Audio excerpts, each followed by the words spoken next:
Well, we're continuing this evening in our series, Beholding the Presence. And we've been looking at this over the last several weeks. I want to encourage you, catch up with what's been going on online. It will help even make sense of some of the things I say in a throwaway way tonight. Hopefully tonight will make sense on its own, but there's layers to this that we've been building week after week as we've been talking about beholding the presence of God, beholding his presence. We began in Revelation, then we jumped into, that was the end of the Bible, then we went back to Genesis, then we progressed into Exodus, Deuteronomy, and we just looked at kind of the ancient and eternal rhythms that God was setting in place amongst his people in order that they might encounter his presence, in order that they might behold his presence. And so that journey continues today, and the title of our talk is Dancing Through the City. I'll come to that in a moment, but just want to celebrate some of the things that God's been doing as we've been gathering. And it's just so special to be back in this space this evening, isn't it? And, but just God is on the move. There's constant things that are going on all the time. We wish we had time to tell you all the stories as they come through. I mean, some of you are living those stories and you're like, God's done this. I just heard this afternoon from the healing rooms. More people than I think they've ever seen coming through the healing rooms. People coming with pain, leaving with zero pain. Isn't that amazing? It's extraordinary. We'll wait to hear some of those testimonies as they get verified. But God moving, and people testifying to his healing work. Salvations, people getting saved all the time. I'm aware of at least 3 people who made commitments to follow Jesus last week for the first time at the Sunday service. And then on Tuesday at the Fold, who was at the Fold on Tuesday? Anyone there? A few, whoop, whoop. Somebody brought their friend, they made a commitment to follow Jesus. Isn't that awesome? Then on Wednesday, there's Alpha going on, and one of the guests at Alpha made a commitment to follow Jesus on Wednesday. It's like every day, people coming to know Jesus. There's a little throwaway line in the book of Acts, isn't there? That daily people were added to their number. And that's an extraordinary thing when you get into a season where it feels like people are making commitments to follow him all the time. But God's answering prayers and doing beautiful things as well. I've just heard another one, actually. Last week, there was a moment in the service when Tom was preaching about unity.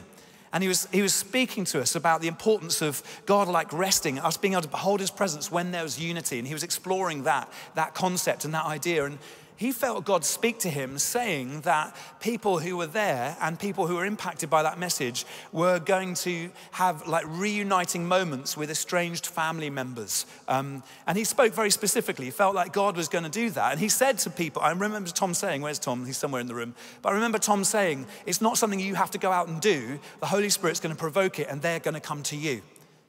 I've heard 4 different stories now of people who have experienced that this week. Last week, at the end of last Sunday, I've just been told that one person who's just recently given their life to Jesus prayed in that service, responding to that word, and then their daughter, who they had not spoken to for 8 years, reached out and called them. Another member of our team who just this week came running up to me on Wednesday, so excited, and she said, "You won't believe what's happened, Pete." And I said, tell me. And I'm like, is it one of these family things? And she goes, I haven't spoken to my father in 2 years. And today he phoned me and asked if we could have coffee. Isn't that amazing? It's like God's just wanting to kind of just draw people into relationship with him, to connection with him. And it's almost as we're prophesying and speaking things, it's like God's responding and doing stuff. And it's not just here in these little ways that I'm sharing, it's everywhere. I've been privileged of being at the New Wine Leaders Conference this week and just being with 2,000 church leaders. And whilst there's definitely a kind of a weariness and a like, oh, this has happened and the Church of England struggling in this way, I was like, and what's God doing? And they're like, oh, he's doing loads. There's young people turning up at our church like never before. There's people making commitments like never before. They're all feeling the wind of his spirit, this rising tide of his presence. It's a beautiful thing that's going on. It's a moment in this moment where it feels like God is showing these first signs of awakening. It's like he wants us to catch the reality of he's on the move and he's waking up this nation. I really believe that. I was able to speak at the leaders conference about the prodigal nation. It's something they wanted me to speak about. Some of you remember I spoke about it here last September. When I was speaking that message, I felt like the Lord say to me, you're going to speak this at New Wine Leaders. They hadn't even invited me then. And I promise you, I didn't try and orchestrate that invitation. There's something that God is doing. So God, would you wake us up to this awakening moment? Lord, I want to pray right now in this room, it'd be like you would begin to awaken our hearts. Like when we experience the excitement of something moving in, I pray, Father, you'd quicken our hearts to recognize and know you. And that, God, as we explore this theme, dancing through the city, God, would you awaken our hearts to dance with you? Would you awaken our hearts tonight, Lord, to dance with you? Come, Holy Spirit.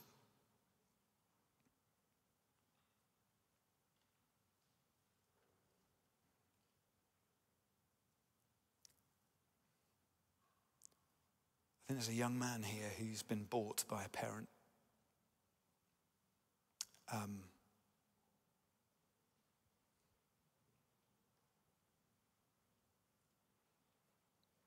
There's a whole load of stuff going on in your life. And if you're honest, you'd say that you're not sure that God can really meet with you. I really believe the Father wants to reveal himself to you tonight. Lord, whoever that is, I just pray that you'd reveal your heart to him.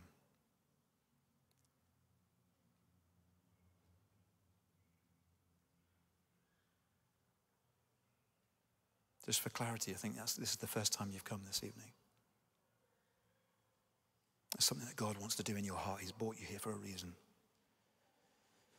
Lord, we want to behold you. Keep moving amongst us. So dancing through the city. As I was preparing this, I was reminded of that great song. You know that song, Dance Then Wherever You May Be? If you've been in primary school in the UK, you probably sung that song, is that right? Anyone give me a wave if you know that song? There it is, some of you then. Okay, Dance Then. Yes, I will, I'll sing it. I'm going to get heckled. I'll stop the heckling at the front. Dance then, wherever you may be.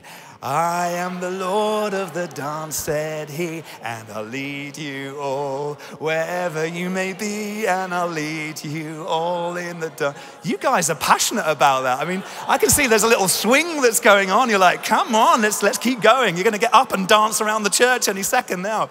I'll let you into something. You know, I sang that a lot when I was in primary school.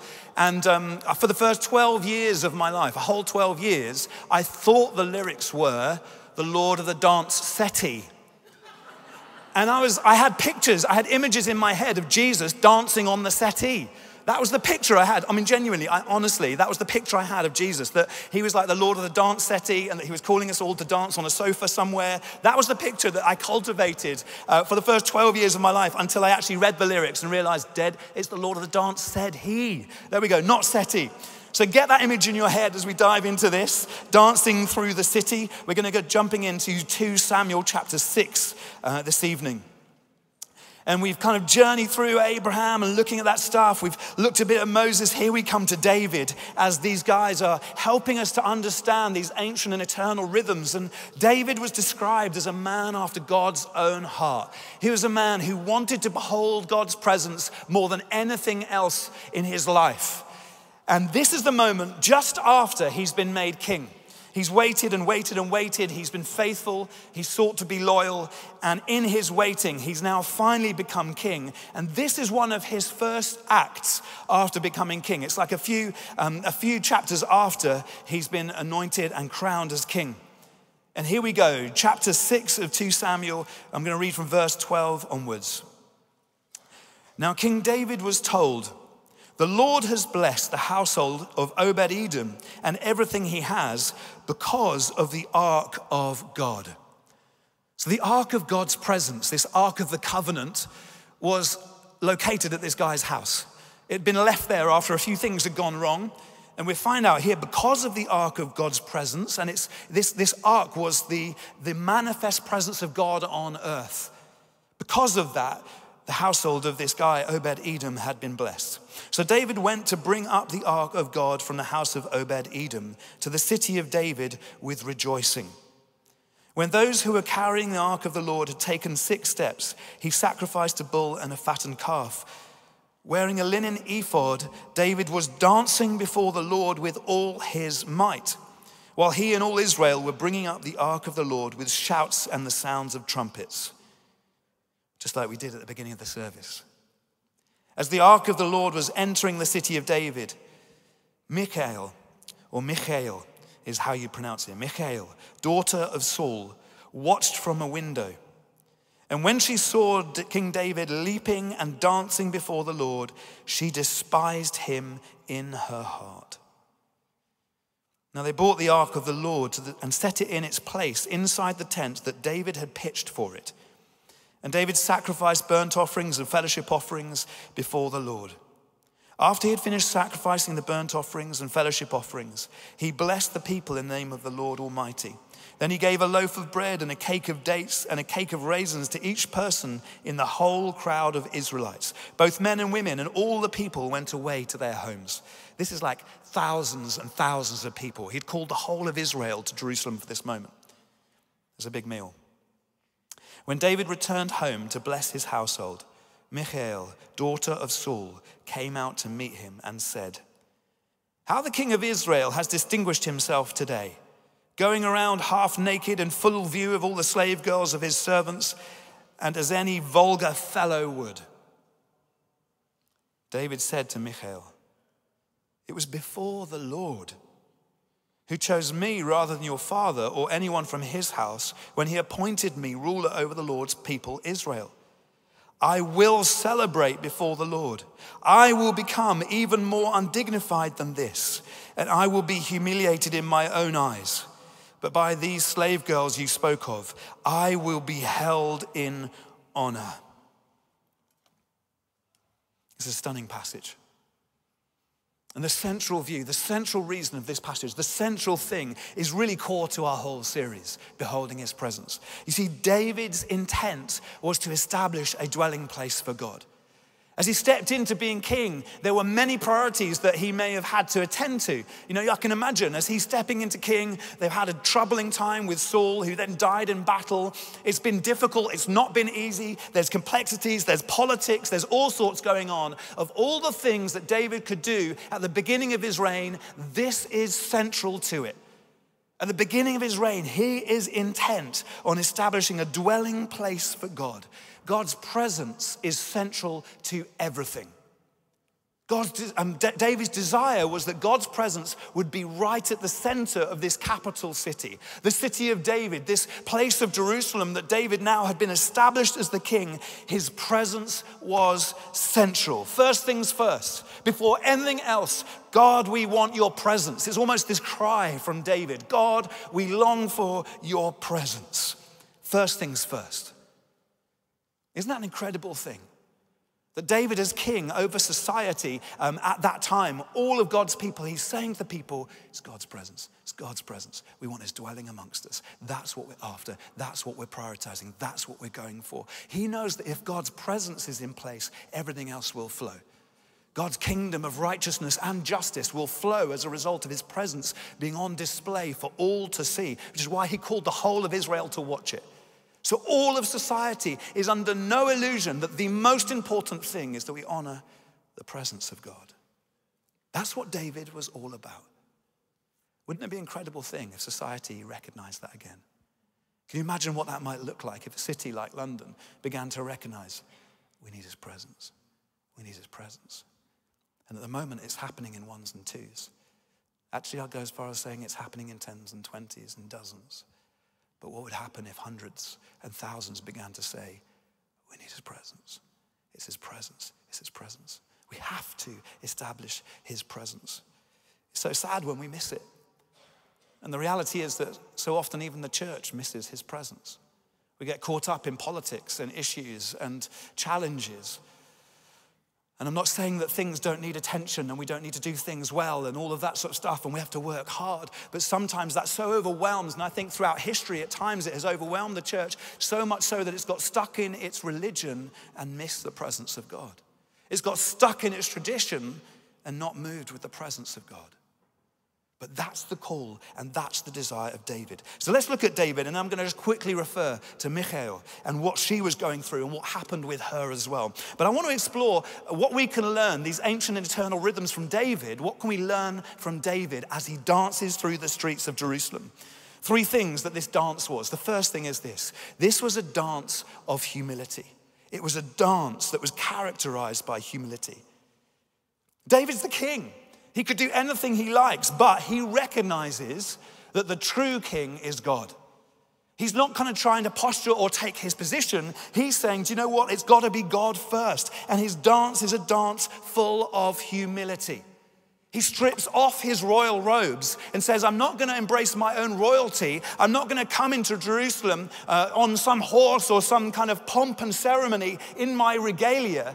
I'm stripping off the royal robes and I'm coming in humility to say, it's God, it's you first, and I will worship you with all my heart. Nothing can stop me. Nothing can stop me. It's all about you. It's this beautiful humility that he demonstrates. Now, humility, one of the definitions that I love of humility, which actually is deeply related to that word meekness. And we get that word meekness in Matthew 5, where we start talking about the Beatitudes, blessed are the meek. That word, literally translated, means strength under control. And it's a beautiful picture. In fact, they would use that word to describe when a horse was being broken in.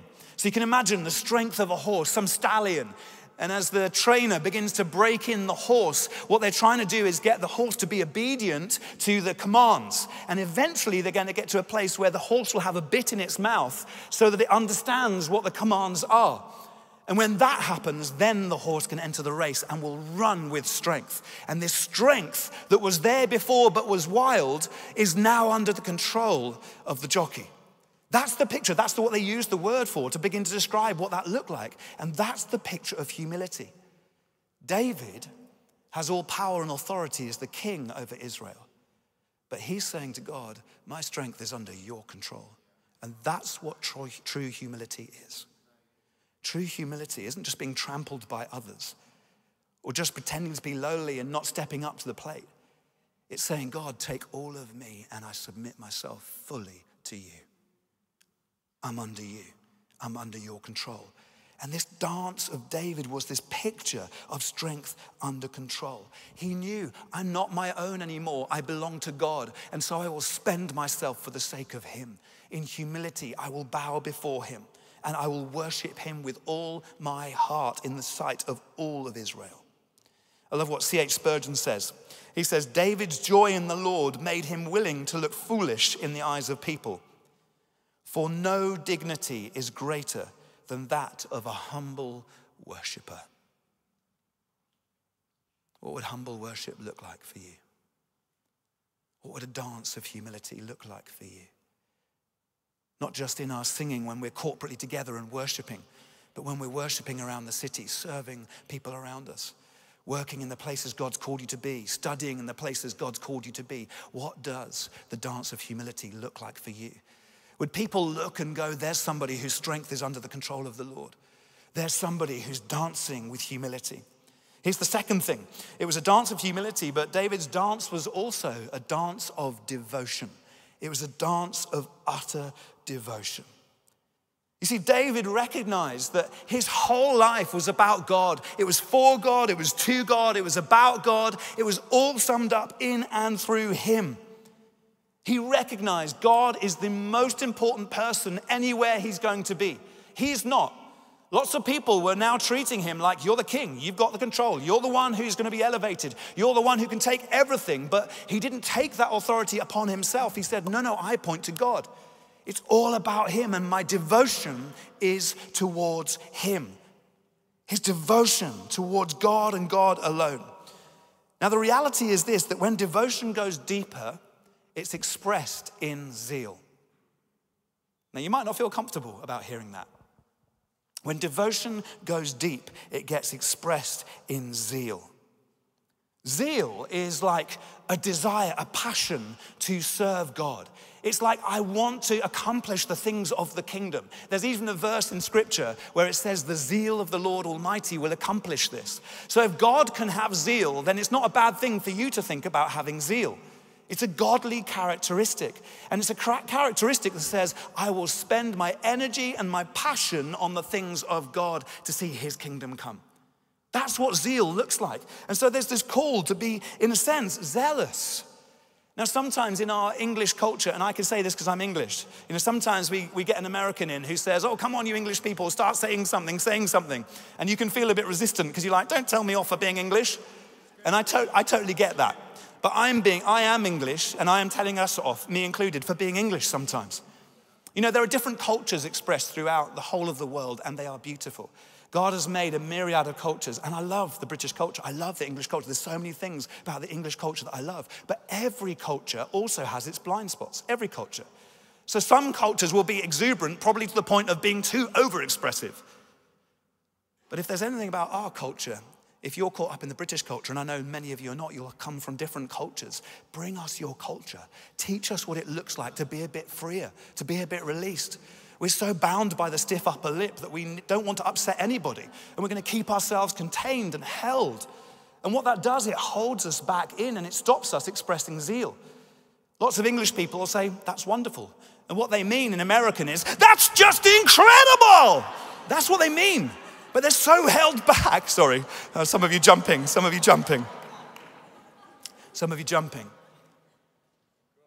But actually the reality is we can be so shaped by our culture, we miss kingdom culture. And desire of God is to be zealous and passionate for him, to express our passion. And that will be expressed in different ways. Let me make one thing really clear. I'm not using this talk as an advocate to say that we all have to dance in worship. Some of you, it is not your gift, so please don't. Okay, please don't. Don't interpret this as, we're dancing through the city, now everybody has to dance into work tomorrow, whatever it is. That was a terrible dance, don't repeat that. I'm not suggesting that we all just have to dance physically, but what I am suggesting is we begin to dance spiritually. We take hold of the reality of what David captured. His dance was full of humility. His dance and his physical dance was full of devotion before God. Some of you do need to dance more. But all of us need to dance in whatever God's called us to, and to dance with a deep devotion to him. When I was a youth pastor, some of you may have heard me say this before, but I say it again and again because it was such a helpful thing for me. But as a youth pastor, the church I worked for was located on a little lane called Quickley Lane. So it's called Quickley Lane. And I used to say to all the teenagers as they were coming in, we used to have these youth celebrations on a Friday night, young people bringing their friends, lots of people came to Jesus. It was an amazing season of life. And I'd say to the young people, listen, when you drive up or get given a lift or you're on your bike or you're walking up Quickley Lane, don't be distracted. Use the sign to remind yourself, come quickly to God. Come quickly to God. There was this encouragement. It's one of the dynamics of saying, look, come quickly, be there. I have something to say about being on the front row. It's where the anointed seats are. That's not theologically correct, but there's a principle. And the principle is turn up ready to give your heart to Jesus. Turn up to demonstrate your devotion to him. Not just here where we corporately sing and shout and dance and worship him with all our hearts and zeal, but turn up in your workplaces, turn up in your relationships, in your families. Turn up with a devotion to demonstrate your love for Jesus. That's what David was intent on doing. He didn't want to give anything less, and his desire was to come quickly. I think he learned from some of the pain and the struggles of before. If you know the context of this story, that actually just earlier in this chapter, he tried to bring the presence of God, the Ark of the Covenant, into Jerusalem even sooner. And in his excitement and his zeal, he just tried to make it happen. He chucked it on the back of a car and he got a load of people and said, let's take this up to Jerusalem. And then something awful happened and actually a person died in the process because he wasn't following the ways of God. He was dishonoring the holiness and the presence of God. He didn't understand how things were meant to operate. And so this thing ends up in disaster, and that's why the ark ends up in Obed-Edom's house, because David's like, just leave it here. We can't cope with this.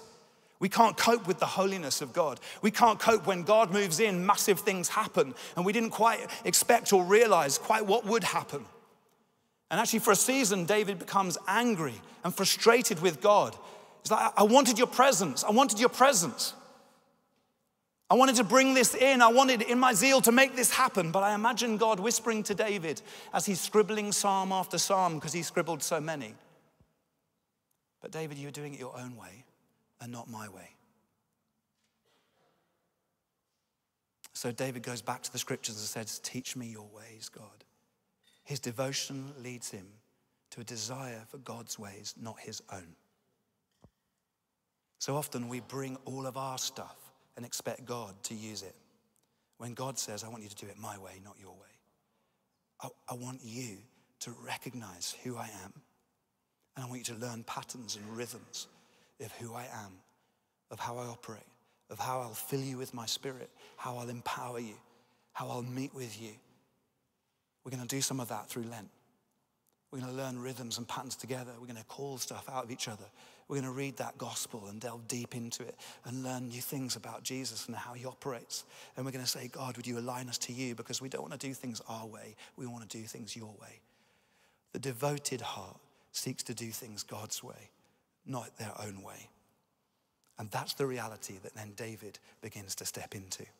So by the second half of this chapter, David is dancing before the Lord and they're sacrificing left, right, and center. We learnt about that in one of our other talks in this series. Go back over it if you want to find more about why they're sacrificing left, right, and center.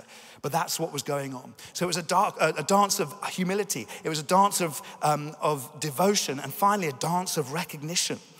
It was a dance of recognition from David of saying, I'm not the king, but he is. It was recognizing who God is. You'll notice that David was dancing in this linen ephod. He was stripped right down to a linen ephod, and Michael criticizes him and says, you're going down and kind of into your like half naked. What are you doing? But actually that's not a right reading of what's going on. The linen ephod was worn by the priests, and the priests would wear this linen ephod, and then they would go and minister before God and seek his will. So by David stripping back to this linen ephod, what he's saying is, I want to minister before you, before anything else, and I want to seek your will, not my own. That's what he's saying. David's associating with the priest, and he's saying, I want this to be a priestly thing. You want to find out more about this in 1 Chronicles 15. It begins talking about this story and how David got the Levites, got the priests in place. He positioned people because he wanted to honor God. And they were all dressed in linen ephods as they ministered before God and as they sought his will. That's what David was doing. He was recognizing that God's ways are higher than his ways, that God's ways are the way to go. Whatever our role, we have to pursue him. David was the king. You might be a CEO. Maybe you run a business. Maybe you're a teacher in a school. Maybe you're running a nursery. Maybe you're studying an MA or a PhD or a degree. Whatever it is, whatever your position, your status, maybe you're a mom or a dad, whatever you're doing in life, we are all called to strip back and say, first and foremost, I'm a priest before you, God. I'm a priest before you. It's this call to be a priesthood of all believers, as the New Testament phrases it. It says that each one of us are to minister before God, to go to him first and foremost. He's the one. He's the most important one. We are called primarily to worship him.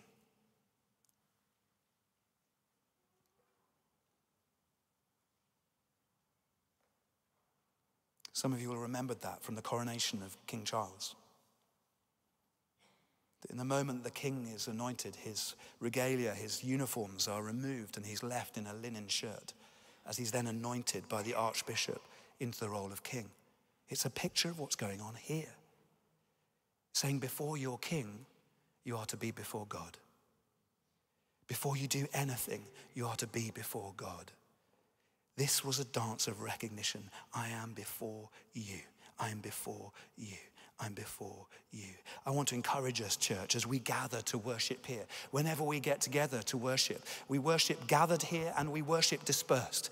When we're dispersed, we're out around the city. But when we gather right here and we worship gathered with our songs and our praises and our prayers and our reading and our expression to God, I want to encourage you to dance before God. Not necessarily physically, although some of you will and need to, but this sense in which I want to dance with the humility like David. I want to dance with devotion. I want to dance with recognition. I want to come quickly. Lord, we want this to be a place which is a white hot center of faith, where people come and they're confronted with the reality that God is here, that he's doing something extraordinary, where they recognize it, where each one of us bring our worship in such exuberance that anybody who looks on would go, oh my goodness, God must be in this place. He's calling us to be a dancing church. And as we dance out through this city and in this nation, wherever it is, we are called to then shape the city through our worship. Every single one of us, through our humility and our devotion, through our recognition of him, we're called to influence and transform this city. It's why we have our city shaper networks. We've got loads of them that are already established and some emerging. There's the arts and entertainment one, there's an education one, there's a finance one emerging, science and tech, there's a charity sector. There's 7 or 8 different networks that already exist in our church. If you don't know about them, jump into the WhatsApp communities and get involved so that you can cheer each other on. They exist so that when you're working in these spheres of society, you can be saying, how do we worship here? How do we bring about kingdom culture? How do we bring about transformation? How do we dance in our linen ephods as priesthood of all believers to bring about the kingdom in these different places? How do we dance? Dancing through education as we shape the future of many. How will you dance through law, dance through civil service, informing and shaping policy and decisions in line with the kingdom? Some of you are called to dance through medicine and social care, loving the sick and the vulnerable. Many of you are dancing through the arts, creating what's possible, imagining what could be. You're dancing through tech and navigating some of the seismic changes in our creative new world. You're dancing through business, building strength and a brighter future for many. You're dancing through the media, shaping stories and describing who and where we're up to. You're dancing in the family as you invest in the unseen and see a rising generation, a future generation coming up. You're dancing in injustice, crying out for change and hope. All of this dancing, let it be in humility and devotion and recognition as you hold nothing back in your worship for him. You're dancing, and you may be stepping on some toes, but you're dancing in this city, just like David danced into the city. What about Michael's response? Michael, however you pronounce it. There were lots of things going on in her heart. Too many to mention now as we come towards the end. Was there an embarrassment in her? She's embarrassed to see this exuberance and zeal, embarrassed to see this man dancing. Perhaps there's even a jealousy in her. There was a jealousy over other girls watching David as he danced in his linen ephod. One thing I'm certain of, there was a fear of opinion in her. A fear of opinion. What will people think? Like this vulgar person, David. You've stripped down, you've taken off your royal robes, your status, your authority in the world, and look at you just dancing around in a linen ephod. What are they going to think? This is your first act as king. Are you kidding me? No one will respect it, surely. There's a fear of opinion in her. Tozer said this: the greatest barrier to true worship is the fear of others. Can I say that again? The greatest barrier to true worship is the fear of others. David cast this aside to rejoice in God's presence. Somehow David found a freedom. Somehow David said, it's all for you. Somehow David said, I don't mind, I'm going to be undignified. I don't mind if I'm humiliated in the sight of anybody else because it's all about him. There was this freedom that brought. It's a freedom that we need. It's a freedom that I need. I know for me, it's the fear of people's opinion is big. It's great in my life. I worry what other people will think, and so then I think I'll just toe the line and not rock the boat. I hate conflict. I really hate it. I struggle to engage in any level of conflict. It takes me a lot just to get one sentence out because I don't want to upset anyone. I don't want to make sure everyone's pleased all the time. But the root of that is a fear of people. I'm just trying to satisfy everybody, but when you try and satisfy everyone, you end up upsetting a lot. My fear of people's opinion holds me back. There's a beautiful moment when God in his grace, because doesn't he deal with us graciously even in our weaknesses? Last year, I remember a moment in a service, and it was sort of carnage at the front. There were people on the floor, there were people weeping, there were people being prayed for, people were meeting with God, and God had clearly moved powerfully amongst people. It was an extraordinary evening. It was one of those nights where you're like, God, what are you doing? This is like awesome, and also this is expanding my thinking a little bit. It was one of those nights, and I remember standing over by that wall over there, and I was looking at it going, oh no, what if someone walks in here who's never been to church before, and they see like, there's somebody like shouting in the corner who's getting free from something. I don't know what they're up to. And I'm like, oh, Lord. And there's like all sorts of experienced people helping and making sure things happening, praying for people. That's great. But I'm like, And in my fear that was rising, God in his kindness sent someone to me.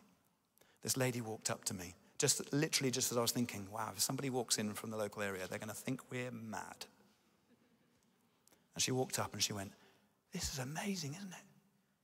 I need God. And I was like, yeah, it is amazing, isn't it? So have you been here before? No, it's my first time. I just walked in. And then she brought her daughter and said, I need you to pray for my daughter because whatever's going on here, we need this. We need God. And I thought, oh, well, maybe they're a Christian from somewhere else. And they just came here for the first time tonight. And I said, have you ever been to church before? No, I live just behind the church here. So it's almost like God was just like prompting me going, there you go, Pete. You see, when I'm on the move, when I'm on the move,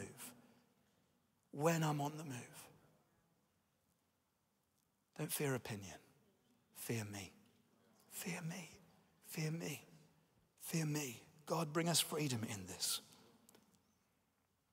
There's so much that we can hold on to, the way of the world, the things of the world. And when we hold on to those things, it's hard for us to pick up the beauty of the kingdom. When we hold on to the opinions of people or how we ought to behave, like David as king, should be behaving like this, should be looking like this, should be performing like that. When we hold on to all those expectations of the world that it layers upon us again and again and again, sometimes sinfully, it calls you to be things. Culture can call you to be things that are just so far from the freedom of the kingdom.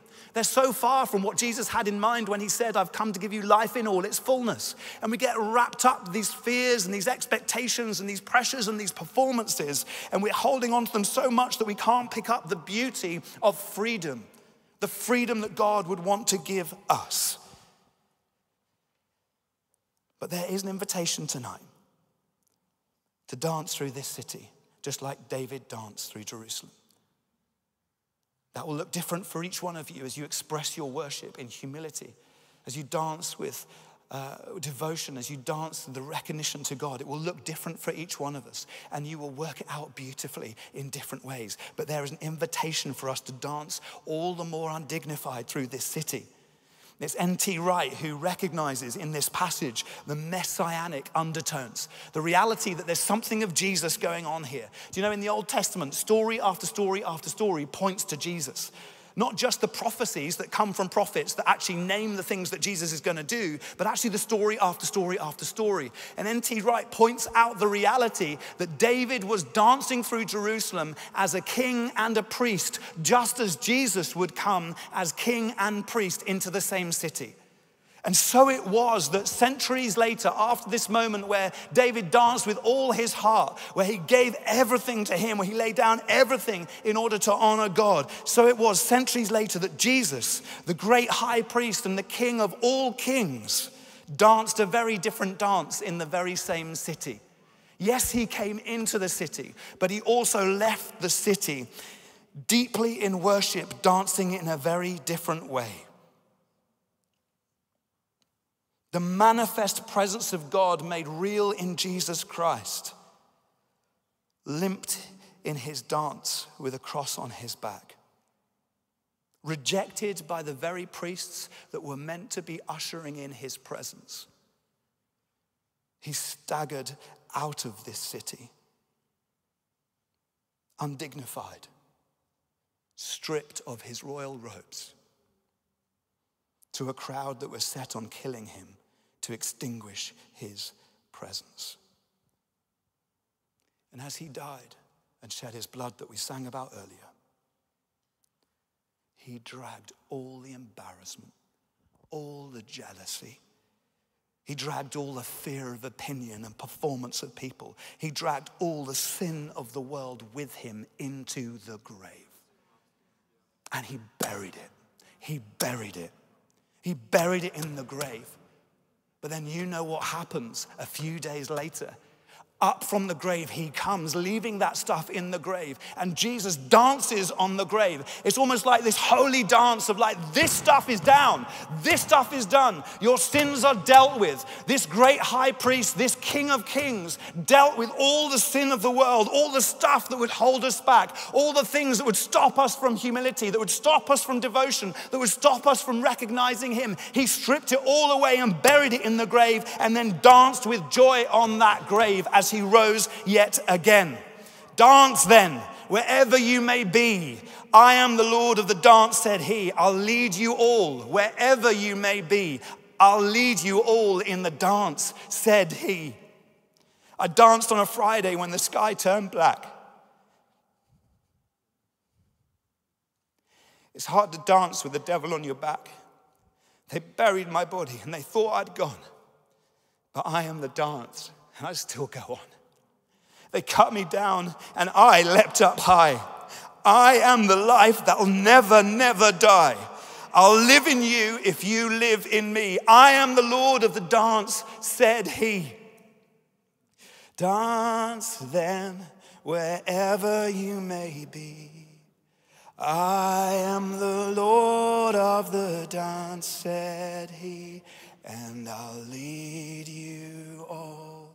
Wherever you may be, yes, I'll lead you all in. Let's stand and keep singing. Let's stand, let's worship.